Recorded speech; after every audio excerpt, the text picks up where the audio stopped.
ከጀርባ የምትመለከቱት ኢቲቲ ባይ ዳርኮ የተሰኘ ቤት ነው። 5 ወለል ህንፃ ለቡና ሙሉ እንዳዋለው ነው የተነገረን። ይህ ድርጅት እንግዲህ ቡናን ተጠቦበታል ነው የሚባለው። ውስጥ ያለውን ሚስጥርና አስደናቂውን ነገር በተመለከተ ከድርጅቱ ባለሙያ የሚያስቃኘን ይሆናል። አብረን እንቃኝ። ካንደና መጣ ወደ ኢቲቲ ባይ ዳርኮ። እንኳን ደህና ቆያችሁ። የኛው እንግዲህ እንደምትመለከተው የሮስቲንግ ማሽናችን እንዲሁም ደግሞ እዚህ ጋር ድራይቭ ስሩ ለሚፈልጉ ሰዎች ቱጎ የሆኑ ትኩስ ነገር ማኪያቶ፣ ቀለል ያሉ ትኩስ ነገሮችን ደግሞ ከመኪናቸው መውረድ ሳይጠበቅባቸው እዚህ ሆኖ የሚወስዱበት ስቴሽን ነው።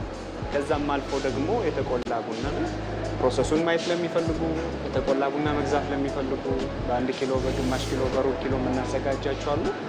እዚሁም ደግሞ መግዛት ይችላሉ። በእንደዚህ መልኩ በ1 ኪሎ፣ በግማሽ ኪሎ እና በሩብ ኪሎ ማግኘት ይችላሉ።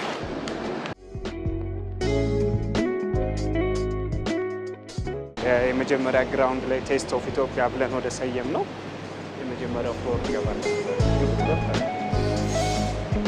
ስለዚህ ሀገራችንን የተለያዩ ዝርያዎችን በመጠቀም የይርጋ ጨፌ፣ ሲዳማ፣ ጉጂ ብሎ ሰው እኛ ጋር ሲመጣ ሀገር አማርጦ የሚጠጣበት ኮፊ ነው እና እኛም ደግሞ እነዚህን ቡና የሚያድግባቸውን ቦታዎች በመጠቀም እነዚህን ኤስፕሬሶ ካፕሱሎችን እናመርታለን።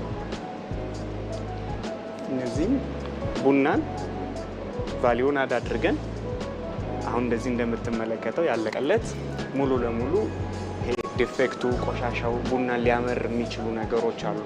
ብዙ ጊዜ እኛ ሀገር አብሮ ነው በመቆላት የሚገባው እና ቡና ስንጠጣ የሚመረን ይሄ ከቡና ውጭ ያሉ ቴስቶች የሚመጡ እዚህ ጋር የምታያቸው የኮፊ ዲፌክቶች ወይም የቡና ይሄ ባዕድ እንትኖች ቆሻሾች እነሱ በደንብ ተለቅሞ ባለመውጣታቸው ነው እና ይሄ ሁሉ ወጦለት ልክ እንደዚህ እንደምታየው ቡኒ ደግሞ ሚዲየም ላይ ሲሆን ወደ ካፕሱል እናደርጋለን እና ኳሊቲ የሆነን ቡና ዋንሻት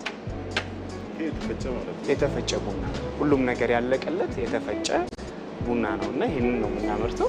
የሚፈልገውን ኮፊ ከመረጠ በኋላ እነዚህ ማሽኖች ላይ አንድ ይከታል እንደዚህ አድርጎ ከዛም በኋላ የፈለገውን የቡና አይነት መምረጥ ይችላል። ጠንካራ፣ መካከለኛ፣ ቀጠን ያለ እንደ ከስተመሩ ፍላጎት እንደዚህ አድርጎ ብቻውን ለምሳሌ ጠንከር ያለችው ኮፊ ነች። አንድ በተን ነው ፕሬስ የምናደርገው ራሱ ጨምቆ ሲጨርስም ደግሞ ራሱ ይዘጋል። አውቶማቲክ ነው። አንዴ አጀስት ይደረግለታል። በምንፈልገው የብርጭቆ መጠን ወይም ደግሞ የቡና ጥንካሬ መጠን አንዴ እናስተካክለዋለን። ከዛ በኋላ ልክ እንደዚህ አድርጎ ቆንጆ ኮፊ ያደርጋል። እስኪ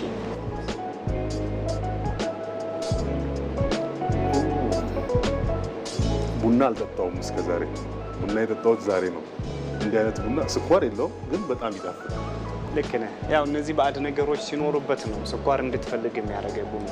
ይሄ ከሌሉ ግን ተለቅሞ ከወጡለት ቡናውን ብቻ ከሆነ የምታገኘው ስኳር የማያስፈልግ።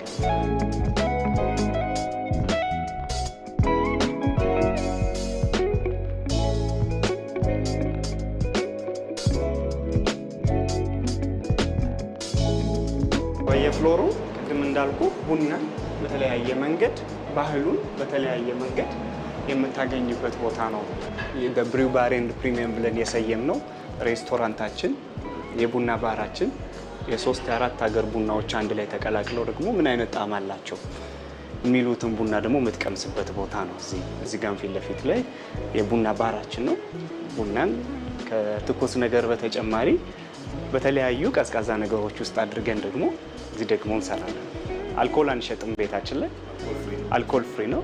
ግን ደግሞ ባርም አይደለ የባር ይዘቱ እንዲኖር ብለን የተለያዩ የቡና ኮክቴሎችን እንሰራለን። ከምንሰራቸው የቡና ኮክቴሎች ውስጥ አንደኛው የቡና ድራፍት ነው። ጠንካራ ያለ ኮፊ ለሚፈልግ ሰው አንደኛው አማራጫችን ነው። ከሱ ደግሞ ካፌኑ የሚከብደው ሲሆን ደግሞ የቡና ቆዳው ጀንፈል የምንለው ወይም ካስካራ በመባል ይታወቃል። እሱንም ደግሞ ፈርመንት አድርገን ነው ጥሩ ኮክቴል በሱም እንሰራለን። ንቅመሳት እስኪ እንየውና ሲመጣልህም ልክ እንደዚችው በጠርሙሷ ነው። ሁለት ሆነ መጠ ሼር አድርገህ እየተጫወት እየጠጣ ጊዜህን የምታሳልፍበት ቦታ ነው እና እስኪ ቺርስ የለውም እዚህ ላይ ይኖረዋል። ቺርስ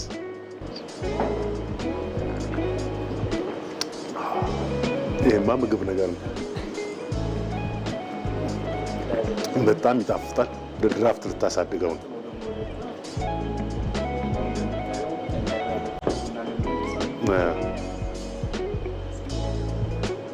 በቡና መስከራችን ነው ዛሬ።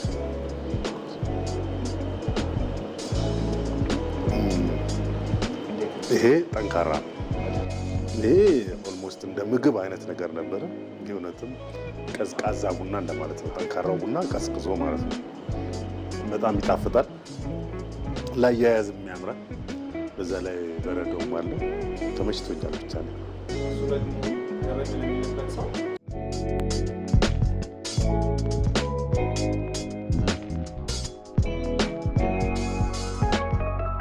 ቀጣዩ ደግሞ የሀገራችንን ቡና ባህሉን እንደጠበቀ ልክ እንደዚህ በምታየው መልኩ ደግሞ በባህላዊ መንገድ የሚጠጣበት ክፍል ነው። ይሄ እንደምታየው ከራከቦቱ ጀምሮ ኢትዮጵያን ለመግለጽ ሞክረናል።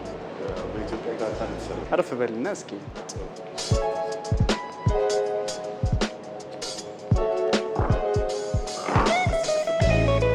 ቱሪዝሙንም ለማነቃቃት እየሞከርን ነው። በተለያየ ዘርፍ ላይ የሚሰሩትንም ሰዎችን ደግሞ ከኛ ጋር አብረው እንዲሰሩ ጥሪም እያቀረብን ነበር። እንደምታየው እዚህ የተለያዩ ሰዓሊያንን ስዕላቸውን አቅርበው እዚህ ለሽያጭ የቀረቡ ስዕሎች ናቸው።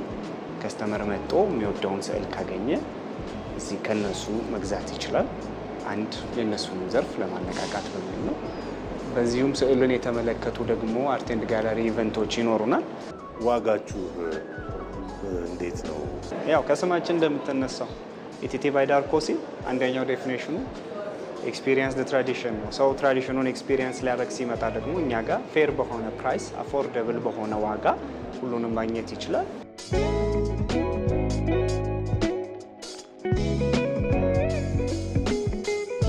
ቅኝታችንን በዚህ መልኩ ስናስኬድ ነበረ። እናንተም እንደወደዳችሁ ተስፋ እናደርጋለን። ሁላችሁም መታችሁ ይህንን ቤት እንድትጎበኙ የቡና ቱሪዝምንም በዚሁ መታችሁ በምን መልኩ እየተሰራ እንዳለ እንድትቃኙ እንጋብዛለን። እስካሁን ለነበረን ቆይታ በጣም እናመሰግናለን።